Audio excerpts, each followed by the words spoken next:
The role of the lady in Sir Gawain and the Green Knight is as fascinating as it is powerful. She is a truly remarkable creation. The tension between Sir Gawain and the lady during their 3 meetings in the poem is a wonderful achievement, and it builds with each meeting. Sir Gawain, of course, comes to the castle with a reputation for love talking, the ability to perform courtly love with ladies, an innocent form of flirtatious banter. Not really for him the role of the great warrior that we might see, for example, in the alliterative Mort Arthur, but rather an articulate younger knight, a real courtier, gentle, majestic, and with quite a reputation with women. We might imagine this Gawain appearing in one of those medieval manuscripts in a garden, surrounded by women and talking beautiful things, talking about nature, about flowers, about the delicacy of love. The lady, on the other hand, is quite an interesting character in the poem. Not for her the medieval stereotype of a woman put on a pedestal and loved and admired from afar, and similarly a woman who admires her knight on the jousting field, the tilts. No, her role is something quite different. This woman has a sexual appetite. She knows how to play with men. She understands how to hook men and reel them in. She has real power. Let's take a look at this now in the first of their 3 meetings, when the lady comes to Gawain's room on his first night at the castle of Haute Desert. "Good morrow, Sir Gawain," said that gay lady. "Ye are asleep unslee that mon may sleep hither. Now are ye ta'en as teat, but true as may shepherd, I shall bind you in your bed, that be ye traced." All laughing, the lady lost though borders. "Good morrow, ye," quoth Gawain the blithe. "Me shall worth at your will, and that me well likes, for I yield me yearly and years after grace. And that is the best, be me dome, for me behovers need." And thus he boarded Iane with money or blithe laughter. "But would ye, lady lovely, then leave me grant, and deprease your priest on, and pray him to rease? I would boch of this bed, and busk me better. I should cover thee more comfort to carp you with." "Nay, forsooth, sir," said that sweet, "ye shall not rease of your bed. I reach you better. I shall hap you here, that other half also, and sit and carp with me connector that I can't have. For I mean well, I wis, so when ye are, that all the world worships, whereso ye read. Your honour, your handilek is handily praised, with lords, with ladies, with all that live here. And now ye are here, I wis, and we but our own. Me lord and his ladies are on the length of faring. Other burns in her bed, and me boarders also. The door drawn, and dit with a death hasp. And sithen I have in this house him that all likes, I shall wear me wheel well, wheel hit lasters with tal. You're welcome to me course, your own one to all. Me behoves of fina force, your servant be and shall." You're welcome to me course, your servant be and shall. This is hot stuff. This is a medieval woman who is taking complete control. Gawain, what does he do? He's never met a woman like this before. Indeed, has anybody? She really knows what she wants. Her husband is out hunting, everyone's in bed, and she has crept to Gawain's room. And Gawain, in the castle, a guest of a lord, He's being seduced by his wife. Let's see what happens next in this wonderful sequence of events. Ho comes to the courting, and at the connector totus. Sir Gawain her welcomed worthy on firster, and ho him yield again, full yearn of her words. Sets her softly be his cedar, and sweetly ho laughs, and with a lovely look ho laid him these words. Sir, if ye be Gawain, wonder methinkes, Weezer that is so well rast always to God, and conners not accompany the coster's undertaker, and if mon kenners you home to know, ye kest home of your minder. Thou hadst forgotten yearly that yesterday I taught thee, by all the truest token of talk that I quoth. What is that? Quoth the weir. I wis I wot never, if it be south that ye breathe. The blame is me knowing. Yet I kenned ye of kissing, quoth the clearer then. Quest so countenances couther quickly to claim, that becomes such a connector that courtesy uses. Do way, quoth that Durfamon, me dear that speech, for that durst I not do, lest I devade wearer. If I were werned, I were ranger, ye wis if I proffered.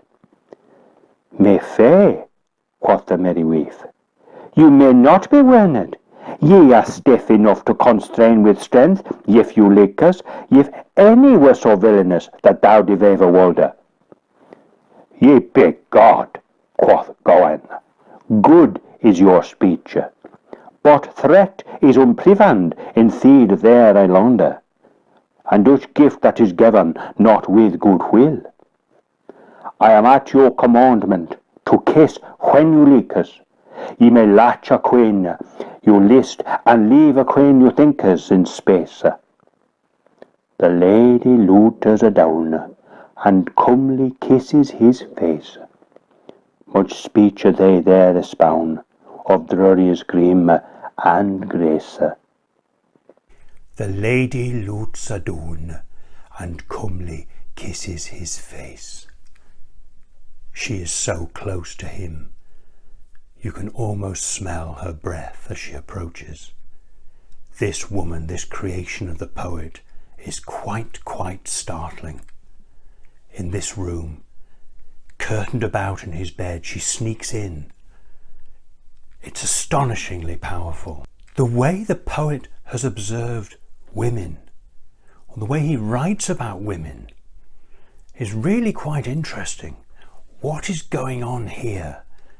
Who is the real lady? Let's take another look at her in the third meeting between Gawain and the lady in the Lord's Tower. They lost word is good, much well than what's therein. Great peril between him stood, nif Mary of her connector men. For that princess Aprisa depriest him so thick, nerned him so near the thread, that need him behoved, or the latch there her love, or the lordly refuse. He cared for his courtesy, lest crathen he were, and more for his mischief, if he should make a sin, and be traitor to that tolker that to tell the octor. God shielde, quoth the shulker, that shall not befall. With love laughing, alite, he laid him beside all the speeches of specialty that sprung of her mouth. Quoth that bird to the burner, blame ye deserve, if ye love not that leaf that ye lie next, before all the wheezes in the world, wounded in heart. But if ye have a lemon, a liver that you like as better, and folden faither to that free, festnet so hard that yow lessen ye list, and that I leave anoother. And that ye tell me that now truly I pray you, for all the luffers upon lever, lay not the sooth for gale. The Canita said, be sane John, and smoothly con he smile. In faith, I wield richt none, ne none will wield the queel. That is a word, quoth the wheat, that worst is of all. But I am sweared forsooth, that sore me thinkes. Kiss me now comely, and I shall catch heathen. I may but mourn upon moulder, as may that much love is. Nearned him so near the thread. The thread. He's at thread break. She has the words to make him crack. Everything she said to him strips him of his clothes, strips him of his religion, makes him into a base, sexualized man. And yet he doesn't quite crack, as we see elsewhere in the poem. Yet this character of the lady, this sexualized woman, this woman charged with huge erotic power, she's almost bigger than the poem itself. Although the lady is used by the poet as a plot device to bring down the hero, Sir Gawain, she also exhibits traits of other women in 14th century poems of this time. Women like the wife of Bath, for example. This woman is not a two-dimensional figure. She actually is a fully rounded character of her own. And in this case, she is quite startling. The words of the lady in the poem are the words of a bird released from a cage. She gets very close to Gawain. She can almost smell his breath. You can feel her fingers in your own hair. The way she wears jewels on her way to Gawain on the third night. She's fully dressed up, ready. She actually wants something to happen. Now, of course, in the poem, the lady is made to behave in this way out of a spell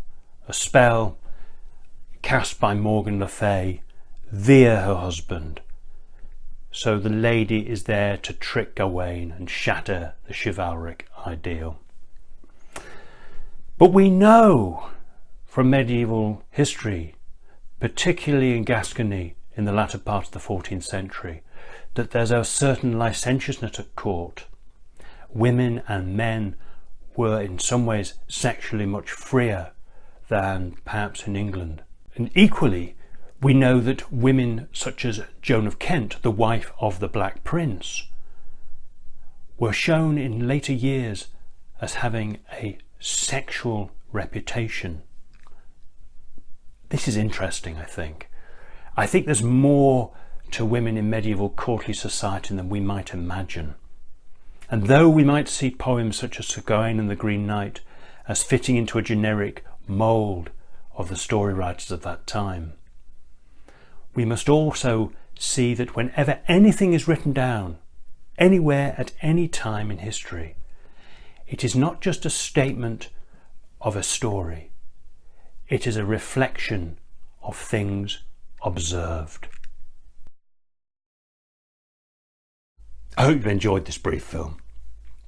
If you've enjoyed the translation too, this is taken directly from my own work, Sir Gawain and the Green Knight, illustrated with my own liner cut prints and available through all good bookshops and online.